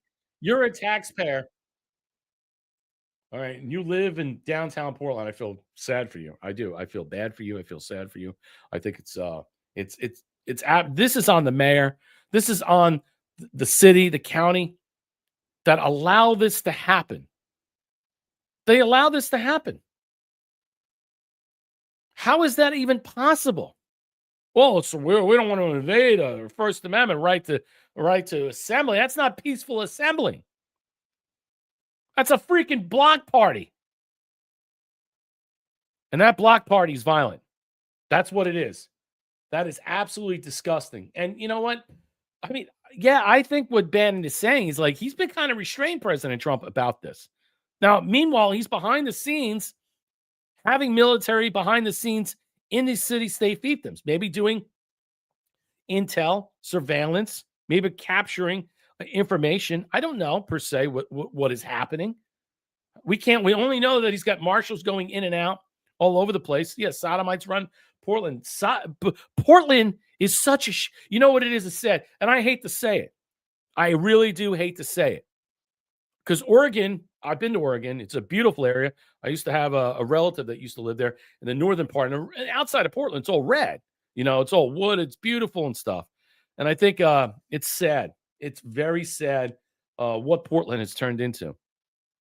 I don't know if it could be brought back. You know, President Trump speaking about San Francisco as this great city 15 years ago, he's like, well, we can bring that back. Chicago is this great city. We can bring that back. Okay. You think? I don't know. Maybe.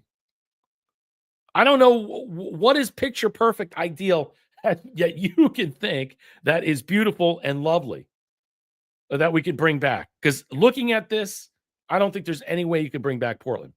You would really have to take control federally and remove the institutions of government that are there that are wholly captured and corrupt.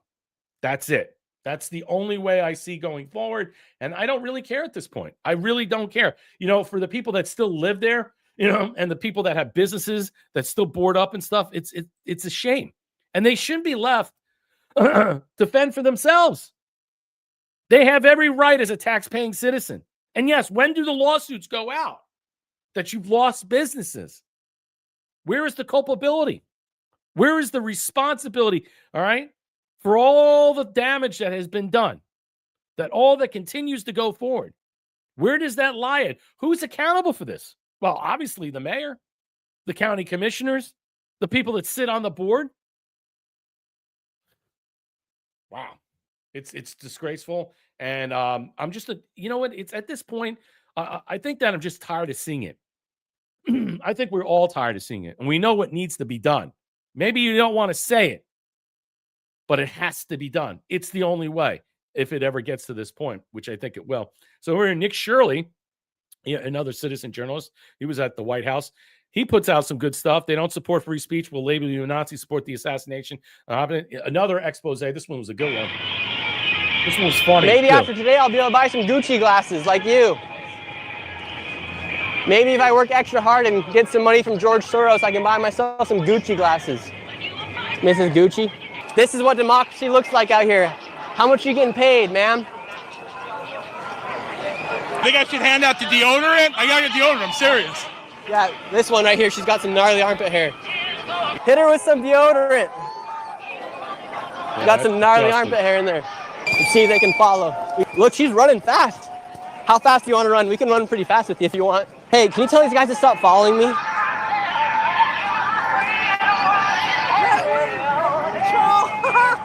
Arrest this guy! Arrest me! Now they're yelling I'm a Nazi. Now they're yelling I'm a Nazi. If I'm a Nazi, what makes me a Nazi? If you're gonna yell in the streets of New York City. You're a Nazi. How? You're a Nazi. Don't give them. Oh, you speak. She's wearing Gucci glasses. Isn't that against everything they preach? Becoming rich? Only the rich people wear Gucci. Look at her. You're wearing Gucci, ma'am. Shouldn't you not wear Gucci if you don't like the rich? Now they're celebrating a murder. They look different, right? Ma'am, you're kind of acting like a fascist right now. Look, at least we're making you get them steps in. I thought that was funny. You're a Nazi. You're a Nazi. You can't win an argument with these people. Yeah, rename it to Portland. That's exactly right. Everybody's got to go. Nobody could stay there. I mean, I don't know what you do about that, but this is the point we're at. I don't know if it's a breaking point, a tipping point. It's going to escalate. I don't want to hear people saying we're not in some de facto state of civil war. We are with civil war with people who want you dead. That's it. That's it. They're never going to negotiate a surrender to you. They're not going to comply. They don't want your compliance. They want you to heel to them, genuflect to them. And if you don't, they'll kill you. Label you a Nazi, dox you, kill your dog, maybe burn down your house. They'll do everything they can because they feel justified in any manner that they can label you as such because you support President Trump who's the antithesis of what they believe. All right. And I think that they stroke this notion that I think the media is now bringing this down because they're the ones who've escalated this even further, carried out the propaganda, the agitprop so much that they don't stop with this. And I think, unfortunately, that we're going to have to call it. We're going to have some type of discussion where these types of terms, okay, cannot be utilized anymore. I mean, if we get criticized for saying things on X, or I get criticized for saying certain words and stuff that still offend people and stuff, but they can call us all these things that are demeaning, that are false, and they don't even know what they mean. The characterization of how they label people that are associated with President Trump, that voted for President Trump, that believe in what he's doing and his agenda and stuff, are automatically deemed this. And then from their standpoint, you are scum. You will never be, in their eyes, someone that they can have, let's just say, a simple conversation with. Forget about being friends. Forget about being a neighbor. You're never going to have that. They don't want that. They either accept their terms or die. That is their motto. And if you don't believe that, then you better start acting like that, because that's my attitude. Accept my terms. Because in this state of Florida, we'll run you the fuck over. And you know what? All I have to do is call the cops to pick up your fucking body. I'll even pay for the body bag. That's how much this state and a lot of counties where I live have had enough. They don't tolerate that shit. Just put 2 in them and then call us and we'll pick up the body. I'm not shitting you. I swear on my life, there are sheriffs in these counties that say that. Polk County, Pinellas County, Hillsborough County. There are sheriffs up and down these areas in this corridor that say these things all the time. They have zero tolerance for crime. Zero. They have zero tolerance for this nonsense, because this stuff was allowed to get out of the way. So people know here that this state doesn't take shit. And people know that, hey, if you're going to do something, be careful. You might get whacked. And you know what? You're the reason why. Not us. You. So moving forward with this, I got a couple more things I want to cover before we go over this. So this is another hilarious thing. These videos are, I love these little citizen journalists that are all over the place. They're doing a great job. They're going out there. And they're brave to do this, by the way. They're brave to do this because you don't know what's going to happen to you. I mean, look what happened to Andy Ngo. I mean, look what happened to other people. Look what happened to the Seattle reporter, was smashed in the face with a pole. Look what happened to Nick Sorter. So when you look at these people overall that are actually going out there, as comical as it is, poking fun at these people in such a very, let's just say, gifted way that they do. Look, a liberal woman who dresses as a Statue of Liberty gets asked basic questions. What is fascism? This is great. Listen to this. What brings you out here?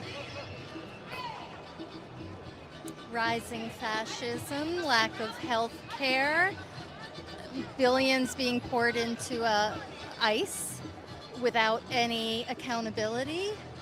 175 U.S. citizens have been arrested so far. And that's all I got for you. There's much more. Can I ask you one more question? What is fascism? Well, if you look historically, when a government no longer follows the will of the people, that is a large part of fascism. I would direct you to some of the really good literature on the topic. Can you define it? Trump won the popular vote. These people are so freaking stupid. It's not even funny. I mean, it just boggles the mind that they think that, like, and the condescension that they have. They're so condescending. Like, they think they're really, like, smart. They have this empirical mathematical formula in their head, and they're trying to think like, well, the fascism, it equals to this, and then if we could take this and protract it with that, 175 citizens were arrested. Can you name them? What were they arrested for? Are you conflating them with illegals? Can you name one?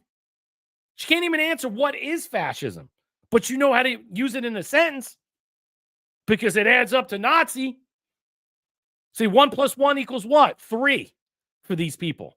I mean, it's embarrassing over and over again. Let's say some thank yous out here. Oh, yes. Thea, thank you so much for the can. Feed them to the alligators. Yeah, I love it. Love it. That's why they were, and the story that was going around about the ICE facility that was not in the Keys, but that was near the Miami Glades areas and stuff that they were talking about. It's so funny that the media ran with talking points is that, oh, they'll allow these people. No, they said if they escape, most likely they're going to deal with a lot of, let's just say, wildlife. And that wildlife is not going to be looking too kind onto them. And I remember someone saying that he took that, he's like, yeah, you're going to have like these big bugs that are going to eat you alive. Spiders. And listen, they said, they're going to feed us to alligators. Ricky Bobby, 65. Good to see you. A long time. Thank you for the ship. Would USA donate 317 gold pills? Support the stream. Let's F and go. The gift of the phone. These people will not make it through the truth. No, listen, there's going to be a lot of people that are not going to be able to handle whatever's going to come out. And I don't even know what that percentage will be. And we don't even know what that will be that will level them. Trump gifted the cookie. There we go. That's better. Would USA donating 717 gold pills? Need 10,000 plus. Thank you so much for supporting the stream. Darla, I'll gifted the can 5 times in August ban. Sing Liars, Cheats, and Crooks. Check it out on YouTube. It's fantastic. Thea gifted the shades. Save the children. Yeah, I mean, look, I think when you look at some of these things in these videos and stuff and how these people like to claim that they have the moral authority, that they have some viability. And it also goes with, I think, some egotistical attitude, like they're better than you. Like they know better. Like, all this billions going to ICE and stuff. Well, yeah, it's because of all these illegals that are in this country. Costs money to get these people out. All right. And what's the idea about this healthcare? What's the discussion about healthcare? That the reason why the government was shut down is because the Democrats wanted to give 1.5 million people, illegal aliens, free healthcare. Yeah, that's true. Is that the only reason why the government shut down? No, it's all politics. But no one really cares. Are you affected by it? Are you affected by it? Are you on some type of SNAP program? Are you affected in any way that the government is shut down? How are you affected? Let me know out there. Tell me, are you upset that these people are still getting paid and they're not doing anything? They didn't do anything when they were there. In fact, they were the wrench. They were the monkey with the wrench. Always gumming up the works. Always gumming up the works. Why would it matter? The fact that they're not there means we can get shit done. And if that means you lose your job, so be it. People lose their jobs all the time.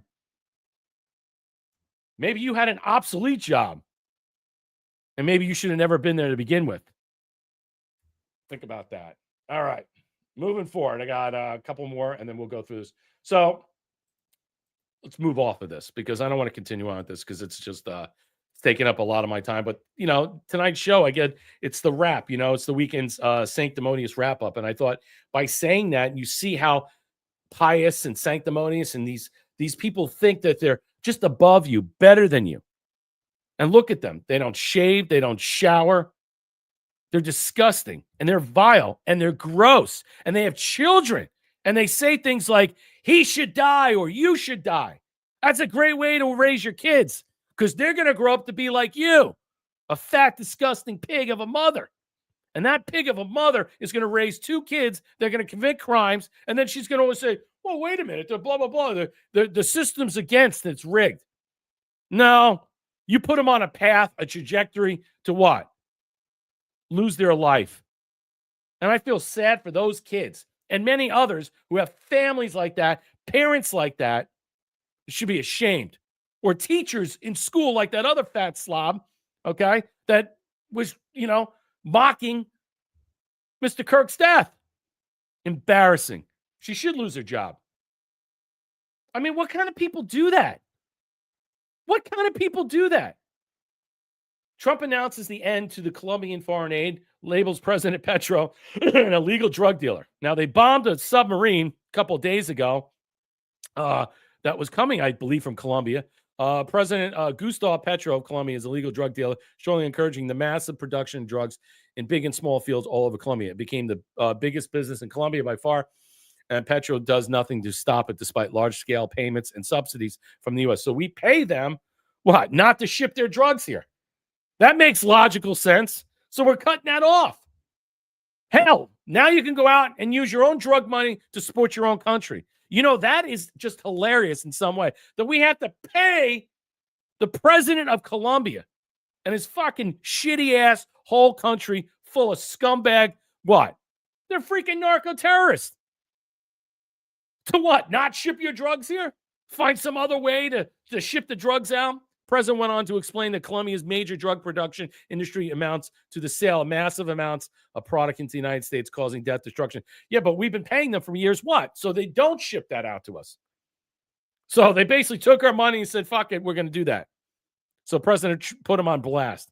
Today's payments or any form of payment or subsidies will no longer be made to Colombia. That's great.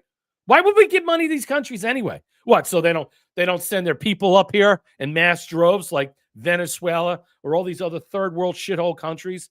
Yeah, those days are done. Those days are over. So Petro, a low-rated and very unpopular leader with fresh mouth towards America, better close up these killing fields immediately, or the United States will close them up for you. And it will be done nicely. Thank you for your attention. Wow. Wow. So he's putting them on blast, letting them know. You know, you see, are you starting to see what is developing in South America, in that region in some way? What is President Trump doing? He's setting up operation there. He's closing up the southern border. He's protecting us in some way. He's setting up shop, blowing up anything that goes out there. They're going to get the head of Maduro. Maduro will surrender, most likely, or he's going to get killed. I mean, he will be deposed, and they'll have a new leadership. The question is, what are they going to do in the meantime? They're going to have to go sweeping through the country to get rid of the corrupt regime of Maduro that was supplanted there by Dominion. I mean, that's another thing these people are going to wake up to. And let's see what happens with that. But I just noticed that you're starting to see a lot of different things take place and stuff. And I think that in South America, per se, there's a whole little, let's just say, battle that's going on there. And I think President Trump is trying to not just show force and say, hey, look, we know what you're a part of. We know what you did with the Biden administration. That you helped facilitate this largest push of illegal criminal scum in our country, and maybe other things that are going on there. But to call them out directly as a drug dealing state actor, man, just like Maduro, that just shows you right now in the executive orders, he's going right after them and showing them no quarter. Either resign, clean up your areas, or resign, get out, and get someone else in there to do it. So this was the news of the day, I think. Well, not this one. I'll get back to this one who's on this. Maybe I'll cover it. All right, here you go, because I'm running out of time. So this came out. This is Gateway Pundit. So President Trump was in Mar-a-Lago. All right, and I guess he's coming back tonight. And breaking, FBI launches an investigation after Secret Service discovers a hunting stand with a direct line of sight where Trump exits Air Force One at Palm Beach Airport. Wow. So the FBI launched an investigation after this and discovered a hunting stand with a direct line of sight. It doesn't tell you how far it away is to where President Trump exits Air Force One in Palm Beach. The hunting stand was reportedly set up months ago. How did they know that? They obviously have some type of footage. Prior to President Trump's return to West Palm Beach, the Secret Service discovered what appeared to be an elevated hunting stand within a sight of line, one landing zone, FBI Director Kash Patel said. So either they discovered it months ago and they're releasing the information now, or they have video footage of it that it was discovered months ago, and they're about to find out who set that up, arrest them, detain them. I don't know. No individuals were located at the scene. Okay. The FBI has said it's taken into investigatory lead, flying in resources to collect evidence. U.S. Secret Service uncovered a suspicious hunting stand, a direct line of sight. Wow. Agents found that stand on Thursday, and the FBI is now leading an investigation. I'm sure there's a lot of people on X that, I don't even want to give them quarter and stuff and say this, because this is not funny. All right. And they're saying that all this stuff that we're seeing right now is all fake. Like President Trump's Butler assassination was staged, was fake. CN was brought in there for all to see. People say, "Oh, I could prove it," blah blah blah, and all this stuff. Yeah, no one really died. It was all fake. So I guess the fireman didn't die. 2 other people weren't shot. I think there was other people that were injured, but I guess we're told that we're being, lied to. Oh, I wasn't there. But I watched the whole thing. Okay, so you're saying just because there's no scar on his ear and stuff, this whole thing was staged? How do you know he didn't do some plastic surgery? I don't know. But, when I start to see this and then people start to, after the Charlie Kirk assassination, everything is now on blast or is on sketch, that you can't believe anything. It's a deep fake. It's this, it's that, it's the other thing. That's what's coming out. And unfortunately, we're getting more and more deeper into this, let's just say, cacophony of rabbit holes where we go down one and into another because it's a deep fake or this or that. And, and then you got people on X saying, like Prosovic, well, the geofencing, it will prove that in the time of sight that we'll be able to show that Tyler Robinson and stuff. Look, if there's cameras all over this place, we should have saw it there to begin with. And I believe that's why, and they're holding back that. And that's why you're only seeing the geofencing. And I do believe right now that the Secret Service that has found this, let's just say, this staging point, this Hunter's Landing or whatever, this targeted landing, to be up there. They're not describing how far away is it from the airport, not giving it in metrics. They're not explaining anything from the video because they're investigating it. Again, I'm sure there's camera footage. Someone put that there and they understand why. This was another thing I wanted to cover, and I think it.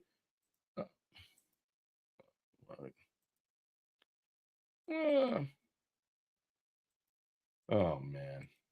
I wanted to cover this. Oh, here we go. All right. I don't know. These things are sticking these days. I don't know what's going on. Okay. So this was the other thing, and we'll close up real quickly after this. I don't want to get too far into it. Trump endorsed prospective Massey challenger Ed Gellerin, even though he's yet to enter the race.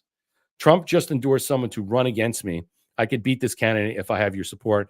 So there was a whole fight just the other day about Thomas Massey, Rand Paul, all these guys from Kentucky, Mitch McConnell and stuff, that this whole operation and stuff of Kentucky. What's going on with Kentucky with these bad candidates and stuff? And you could start to see that President Trump has had enough of Thomas Massey, has had enough of Rand Paul. I guarantee all these guys, they're all going to be gone. Trump endorses Massey challenger, not yet in the primary race.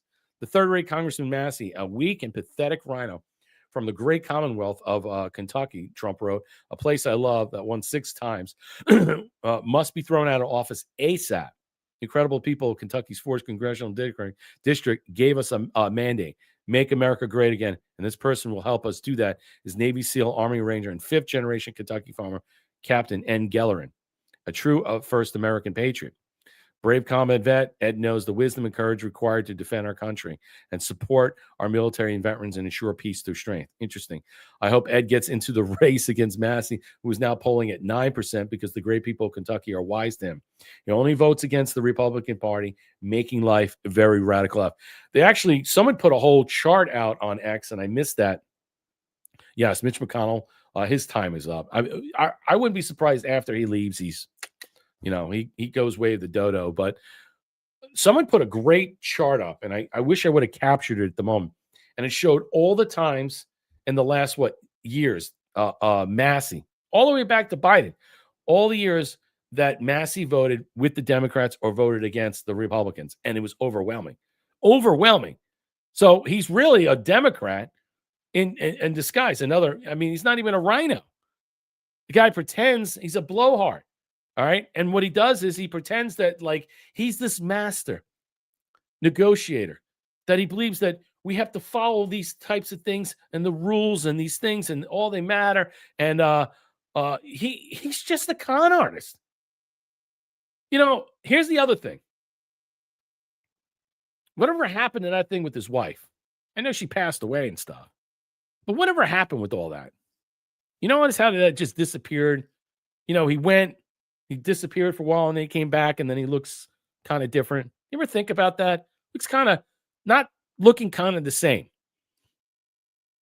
But Trump did not come away from meeting this totally sold on him. Some Republicans are pushing for former Kentucky Attorney General Daniel Cameron, who's currently running to succeed retiring Senator Mitch McConnell, to drop that bid and enter the primary against Massey. So there's a lot of people in Kentucky that are trying to rally against Massey, McConnell. So there's fights all over the place. So Trump's endorsement gallery, which included a photo of himself holding red MAGA hats in the Oval Office, comes as the president has publicly teasing the plans to unseat Massey for months. Interesting. All right. So what's your thoughts about that? This is when he was in Israel. There's that whole thing about that, attacking President Trump, saying, why would you want to get rid of Massey? Because the fact is he doesn't take any AIPAC money. So is that the only reason? Look, I agree. All right. So you don't take AIPAC money. Other people don't either. Matt Gaetz didn't. MTG didn't. Okay. Is she going to be primary? She could be. Most likely, that's probably why she didn't run in the Senate. She was told not to. But just because you don't take AIPAC money doesn't mean you support President Trump. It doesn't mean anything. In fact, you're not voting with the Republicans to pass any things. You're throwing the wrench in there and muddying up the waters. You're not doing anything. You're brokering deals behind them and not to get the agenda passed.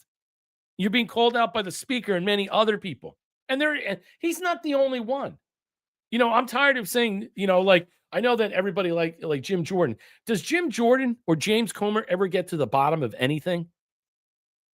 Except maybe a bottle of whiskey or bourbon? I mean, you know, a lot of these Republicans in there, I don't care if we get 20 seats from the gerrymandering and how everything's going to change and stuff. But are those 20 seats that we're going to get, is that going to change anything going down, down the line? I don't know. I don't know if it will or not. You know, and I don't really care at this point. All I know is that as I look as the government now and everything being shut down, it doesn't affect me. So from my standpoint, I can care less. I don't know how you guys feel. Let's see who else is there. Well, thank you, Darlell, for gifting the shades. Field goal. Much love and thanks. Thank you. Darla gifted the can. They're all brainwashed by our own educational system. Indoctrination camps. Yep. Ricky Bobby gifted the ship. Thank you so much. Appreciate everybody out there supporting the platform. Yes, we're back on YouTube too. So if anything goes down, you can go catch us over there. I send a lot of videos out that we splice up over there. So you can catch some of the videos from older shows all the time. One more thing, and then we'll dip out. I thought this was interesting in what we're discussing. And I'm going to drop it in the chat because I don't want to read this. This is a great article by American Spectator. Why are so many young Americans killing themselves? You know, we saw, 90,000 euthanasia cases that are happening before our eyes in Canada. 90,000. They're just killing people left and right. Some healthy people that deserve not to die, that are just depressed. They're going through things. I think it's pretty sad. Across the United States, suicide among young adults have soared over the past decade. Places like Georgia, North Carolina, and Texas, the rise has been staggering. The maps show the trend, but they don't capture the quiet despair behind it, the loneliness of the loss of hope, the loss of meaning. This isn't just a crisis of screens or social media, but a crisis of the soul. We live in an age of abundance, yet despair continues to spread like a dark cloud. Gen Z has inherited everything: information, access, entertainment, and still feels empty. Yep, that's an interesting way of putting it. They scroll, they compare, they perform, they broadcast their lives for strangers, but rarely live them. It's connection with communion, messaging without meaning, and motion without purpose. What's missing isn't dopamine, but direction. Great article. I'm going to drop it in the chat. I expect everybody, give it a whirl, read it, especially if you got young kids. I mean, it's a very sad way of looking at things. And, you know, if we care about our children, we care about, all about what we say about finding the children, the missing children, all this stuff. Think about the ones that are going through these things. I mean, look at the generation, the Gen Zs, and look at the Zoomers that are out there. You know, look at how a lot of this stuff, that we do in some way, it eats at your soul. It eats at you read some of this stuff. You discuss this stuff. I mean, I talk about it every day. I don't know what the future is going to be in 5 years, but we're in a de facto civil war now. What's going to be in a couple of years? Is there going to be some radiological bomb that's going to go off? I mean, where are we right now? Okay. And we're going to end up with this as the last and final point for the show. I want to show you this. And look, I looked at this and I read this. And then the article says they fact checked this. And I don't know what to make of it. I was kind of dumbfounded too. Let's read this. Charlie Kirk clearly seen in the mirror at the Charlie Kirk Medal of Freedom ceremony. And what the fuck is that? And people are saying, well, that's someone digitally enhancing and stuff, folks. Do not shoot the messenger.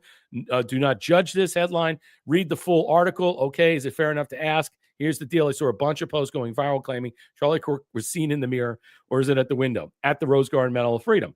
Is that Charlie Kirk in the mirror? Okay. Now, I'm going to show you the video of that. So it wasn't AI installed. It wasn't the live video feed. So not stirring conspiracy theories, just noting how spooky it is that looks like. It's just the reflection. It looks like. Not saying it is. But did you see the reflection in the mirror? I don't know who that is, but it looks familiar. So, I mean, best zoom I can get. Okay, I don't know what that is. Okay, big question. Is it true? Is it fake news? Just a fake video? Deep fake? Sorry 2 video? Well, actually, the video was real, and I could prove it, and I'm going to play it right now. We'll do our homework around this, and so you know.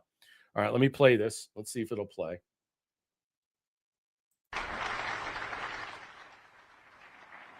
So it's right here.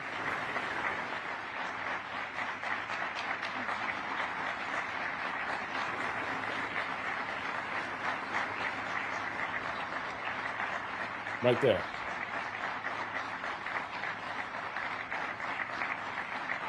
Now, whoever that is a dead ringer. Look at that. It almost looks like a window looking in, but it's a mirror reflection. Okay, so that was the live feed. And so what it was is that is real in some way. Let me cut back. I'm going to get back into it. So let me. Oh. Sorry about that. So I'm going to get back into it. So clearly it was a real video from the actual show, and then you could see it. It wasn't AI produced. And so if you want to verify yourself, I think you absolutely should. Live on RSBN. The whole thing was staged. He's still alive. I'm saying Charlie Kirk is back from the dead. No, I have no idea about that, quite frankly. I think the odds are 99% against either of those being true. But I could say 2 things confidently, that after researching this, the video and the screenshots with Kirk's face and the mirror are real. Wow. And 2, I mean, it could be someone that looks a lot like him. And it's just more really weird things to add to this whole saga. I mean, you have to admit that face in the mirror, it looks dead on, just like him. I don't know what your thoughts out there. I thought that's an odd thing, to show. I mean, my personal feeling is I think they faked his death. He's in witness protection, but that's just me, and I'll leave it at that. But it's a really odd thing to see that. And then that the video feed was live when going on and the picture was in there. So it wasn't a deep fake. I don't know. Okay. I'll leave it at that. So I want to thank everybody out there on this great Sunday and stuff. I will be returning on Monday at 7:30 with Marshall Smith for the Rise Trifecta Monday, Wednesday, and Fridays that we do. I hope it is him. Yeah, I know. I mean, everybody's like quiet. I mean, let's hear your thoughts. Does anybody have anything to say about that? I mean, do you think that's weird in some way? I mean, it's just these things that just come out of left field. It's like, what is that? This can't be real? Are they fucking with us in some way? Are they? I don't know. I really don't know what to say about it. But this whole fallout of his death, the wife, the turning point, it is a very, very weird and odd thing I've ever seen. And I think they are fucking us. I think they're fucking with all of us. Obviously, right? What did General Flynn say all the time? This 5th generation psyop war. I mean, it's right in your face. I mean, whether you believe it or not, I mean, I don't know. I'm not convinced he's dead. I'm not convinced he's dead either, Alita. Darla says, I don't know what's real anymore. Neither do I. The only thing that we know is, look, I was just showing you the video, the media was covering up the numbers of this No Kings rally by showing you from 17 or 18. So, yeah, it's freaky, Ricky Bobby. I agree. It is. I mean, it's a dead ringer to him. I mean, but the WLT report puts it out and says that's a real video, and we showed you the live video feed during the time at the White House when he was getting the posthumous award for the Medal of Freedom. I mean, wow. I don't know what to say about it. I don't know what to say about it, but it's weird. Okay, so I want to thank everybody out here. Have a great evening. Thank you for supporting the platform. Let me drop the pills and stuff like that. Oh, I didn't get to that. I just was like kind of blown away. I didn't know what to think about this whole thing. I didn't know if I wanted to show it either and stuff because, a lot of people get temperamental and stuff. But we shouldn't be showing this. We shouldn't be talking about this and stuff. And you know what I say about all this stuff? I don't really care at this point. I mean, because I believe what I believe, and I'm looking forward to listening to the discovery questions in this to watch some of the trials so we can get an idea and grasp of what's going on with the alleged shooter per se. And maybe we'll get answers. Maybe we won't. I don't know.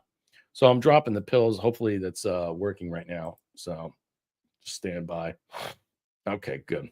Glad they're dropped. All right. Well, thanks again. Like I said, we'll be returning on Monday at 7:30, Marshall and I. So have a great Sunday. Yeah, I'll try to do more Sunday shows and stuff like that. And who asked that question before? Yes, Alita. Yes, Thomas did get his show back, and I believe that he's working on it right now. His YouTube channel, his original YouTube channel. So I'm sure he'll speak about that. So, okay. Well, good night, guys. Have a good evening, and Marshall and I will see you at 7:30 on Monday. Thank you for all supporting the channel and the platform, and have a great night. Be well, be safe, and ciao, Bella.